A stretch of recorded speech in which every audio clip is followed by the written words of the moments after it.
It was a crisp autumn morning, and the lobby of Crestwood National Bank was bustling with activity. Employees in sharp suits moved briskly behind polished counters while customers, some impatient and others simply passing time, waited in line. Among them was Matthew, an elderly black man with a weathered face and a kind smile. His neatly pressed suit was simple yet dignified, and he carried a briefcase that looked like it had seen years of use. Matthew walked with a deliberate pace, his cane tapping softly against the marble floors. As Matthew approached the counter, the room seemed to shift slightly. Two employees, Luke and Ryan, both in their mid-30s, exchanged a glance. Their polished demeanor faltered just slightly, and a subtle frown crept onto Luke's face. "Can I help you?" Luke asked, her tone clipped, as Matthew stepped forward. "Yes, young lady," Matthew replied with a polite smile. "I'd like some assistance with my account." Ryan, who was standing nearby, leaned in and whispered something to Luke, barely audible to the other customers. "Another one of those time wasters," he muttered under his breath. Luke sighed loudly, her impatience visible as she eyed Matthew up and down. "Do you even have an account here?" she asked, her words dripping with condescension. Matthew remained calm, his smile unwavering. "Yes, ma'am, I do. Been a customer here for over 20 years. "Right," Luke replied skeptically. "Well, we'll need to see some ID." Matthew reached into his pocket and pulled out his wallet, handing over his identification with steady hands. Luke took it and squinted at it, her expression remaining dubious. "You sure this is your account?" Ryan interjected, stepping closer. "We've had some incidents before." Matthew raised an eyebrow, but his voice remained calm. "I'm certain, young man. I've been banking here since before you started working." The subtle insult didn't sit well with Ryan. He scoffed and muttered, "Some people think they can just walk in here and waste our time." Luke, emboldened by Ryan's attitude, pushed the ID back across the counter. "Look, sir, we're very busy today. Maybe you should come back when you're more prepared." Matthew's expression remained composed, though a flicker of disappointment passed through his eyes. "I am prepared," he said softly. "I'd appreciate it if you could check my account." Instead of responding, Luke motioned to a security guard standing near the entrance. The guard, a burly man with a stern face, walked over, his presence adding an unnecessary layer of intimidation. "Is there a problem here?" the guard asked, his voice firm. "No problem," Matthew said evenly. "I'm just trying to access my account." Luke leaned over and whispered something to the guard, who nodded curtly. "Sir, I think it's best if you leave for today," the guard said, gesturing toward the door. Matthew stood still for a moment, his grip tightening slightly on his cane. The room seemed to grow quieter as other customers took notice of the scene. Without raising his voice, Matthew replied, "Are you asking me to leave without resolving my business here?" "Yes," Luke said bluntly. "You're holding up the line." Matthew looked at her for a long moment, his gaze steady but unreadable. Then, with a slight nod, he turned and began to walk toward the exit, his cane tapping softly once again. The door closed behind him, leaving the employees to resume their work, oblivious to the storm brewing just beneath the surface. Matthew entered the bank with a slow, deliberate pace, his hands tucked into the pockets of his neatly pressed overcoat. His posture was slightly stooped with age, but his eyes carried a glint of wisdom and experience. It was late afternoon, and the bank was bustling with activity. Customers lined up at the counters while bankers in sharp suits moved briskly from one desk to another, attending to clients or making phone calls. Matthew patiently approached the reception desk where a young man, barely in his mid-20s, sat scrolling through his phone. His name tag read Daniel. Without looking up, Daniel gestured dismissively and said, "Yes, what do you need?" Matthew offered a polite smile. "Good afternoon. I was wondering if I could speak to someone about opening a corporate account. I have some business matters to discuss." Daniel finally looked up, his expression immediately turning cold. He scanned Matthew's appearance, the slightly worn coat, the old-fashioned hat, the absence of a briefcase or luxury watch, and his face twisted into a smirk. "Corporate account? You sure you're in the right place, sir?" he asked, his tone dripping with sarcasm. Matthew didn't let the jab faze him. "Yes, I'm sure. I'd like to speak to a manager if possible." Before Daniel could respond, a second employee, a woman named Sophia, walked by and overheard the conversation. She glanced at Matthew, then leaned in to whisper to Daniel, "Does he look like someone who could even afford a corporate account? Probably just wasting our time."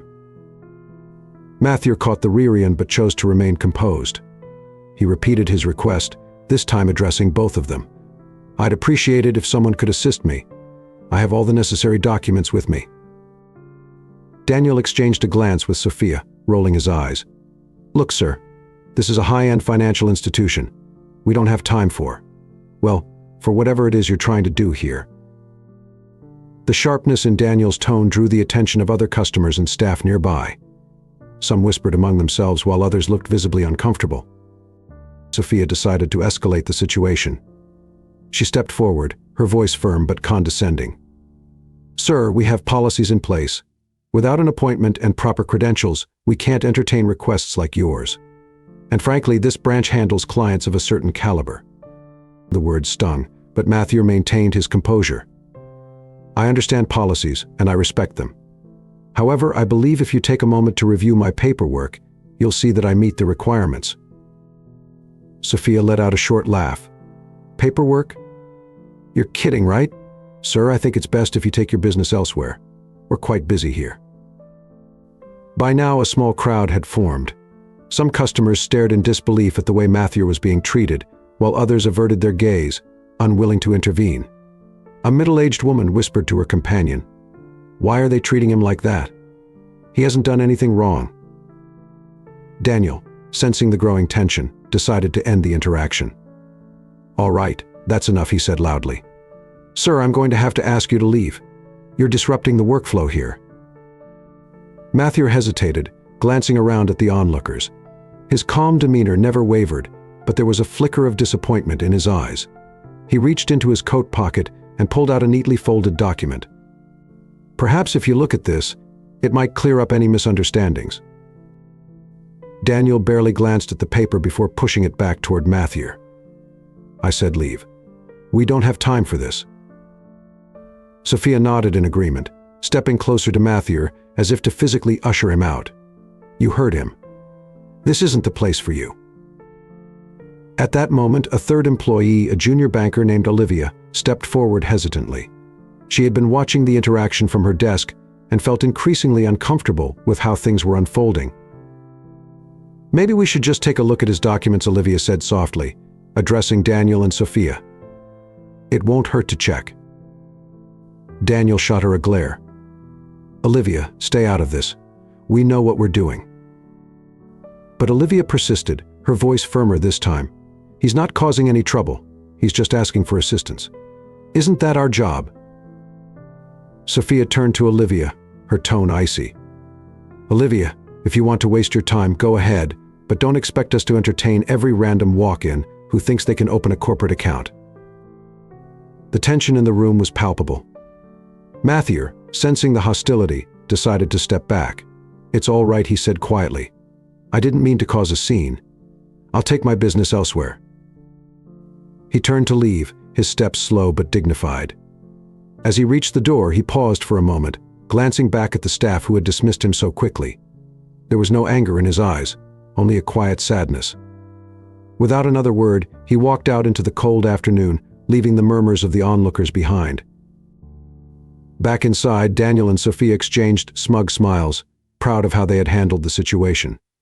"People like him think they can just walk in and demand attention," Daniel muttered under his breath. Olivia, however, felt a knot of unease in her stomach. She couldn't shake the feeling that they had made a terrible mistake. The weeks following Matthew's decision to enroll the two bankers, Amanda and Patrick, in anti-racism therapy were a whirlwind of introspection, education, and transformation. At first, both employees approached the mandated therapy sessions with reluctance and skepticism. They saw it as an unnecessary punishment, a humiliation in front of their peers. But Matthew, with his calm and steady demeanor, had anticipated this reaction. "I'm not punishing you," he had said the day he handed them their notices of mandatory participation. "This is an opportunity, a chance for you to see the world through a lens you've been avoiding. It's not about shaming you, it's about expanding your mind and heart." Amanda couldn't get those words out of her head during the first session. She had always seen herself as someone who treated everyone the same, but the sessions challenged her to confront her biases. The therapy was structured to push participants out of their comfort zones, starting with storytelling sessions where people of different racial and cultural backgrounds shared their lived experiences. One afternoon, during a particularly powerful session, a young black woman named Danielle spoke about a time she was refused a home loan, despite having impeccable credit. Her voice trembled as she recounted how the denial had crushed her dreams of owning her first home. It wasn't just about the loan, Danielle said. It was about being told, in so many words, that I wasn't good enough, that no matter how hard I worked, someone would always see me as less. Amanda found herself wiping away tears. For the first time, she truly understood how the system she had upheld, consciously or not, could devastate lives. She thought back to the way she had treated Matthew, though she hadn't said anything overtly racist. Her actions had spoken volumes.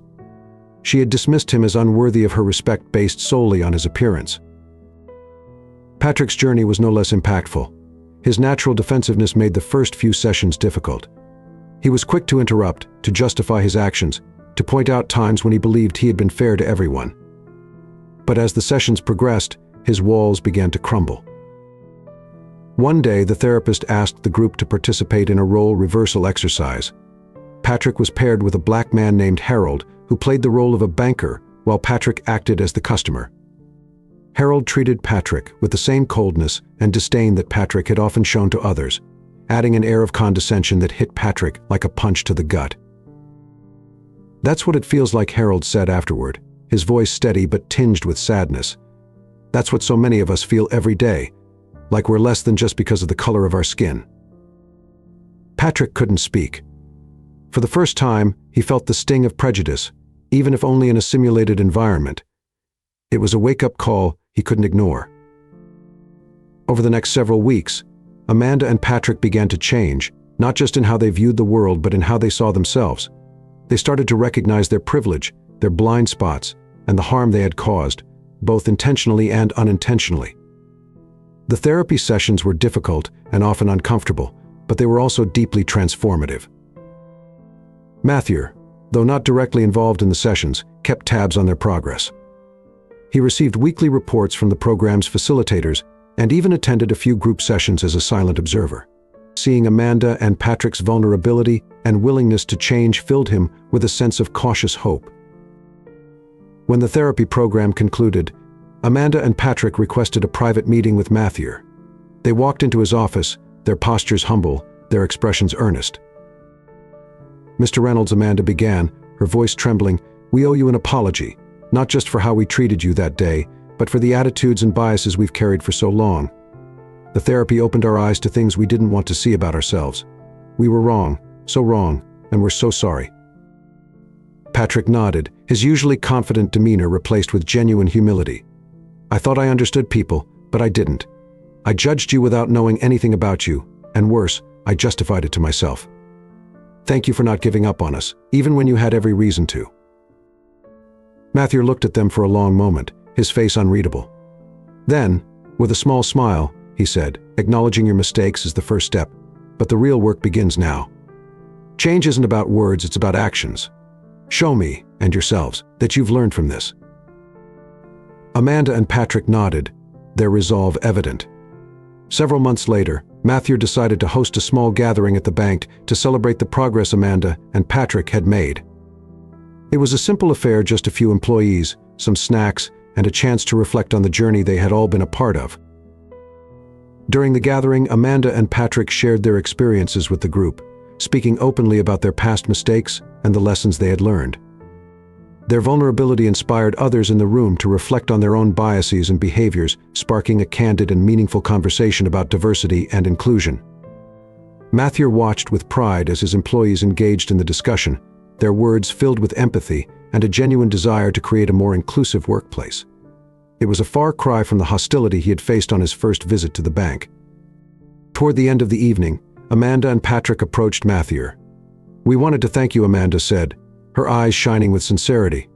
"Not just for giving us a second chance, but for teaching us what leadership really means. You didn't just tell us to change, you showed us how." Patrick added, You believed in us when we didn't deserve it. That's a lesson I'll carry with me for the rest of my life." Matthew smiled, his heart full. "The best way you can thank me is by continuing to grow and by helping others do the same." Change doesn't stop here. The events at the bank became a turning point, not just for Amanda and Patrick, but for the entire institution. Matthew implemented new diversity and inclusion training programs, ensuring that all employees, from entry-level staff to top executives, understood the importance of empathy and respect. Amanda and Patrick became champions of these initiatives, using their own experiences as a powerful example of how change is possible. They mentored new employees, shared their stories at company events, and worked tirelessly to create a workplace where everyone felt valued.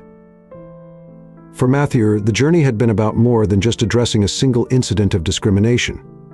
It had been about planting seeds of change, about showing that even the most deeply ingrained biases could be overcome with humility, education, and a willingness to grow.